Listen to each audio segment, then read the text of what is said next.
Hello अस्सलाम वालेकुम भाईन, क्या हाल है? ठीक हो? फर्स्ट क्लास हो मेरे भाई, मेरे वीर, मेरे सोने। Good morning. और कोई नवी ताजी सुनाओ वीरे। मैं उठिया सी, इधर आया सी, मैं भरावां नाल मैं दुआ सलाम लै लवां। और सुनाओ भाईन, ठीक हो? फर्स्ट क्लास हो?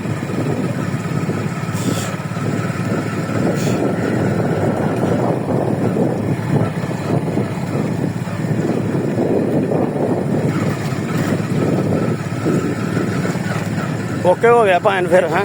ओके, अल्लाह हाफिज़।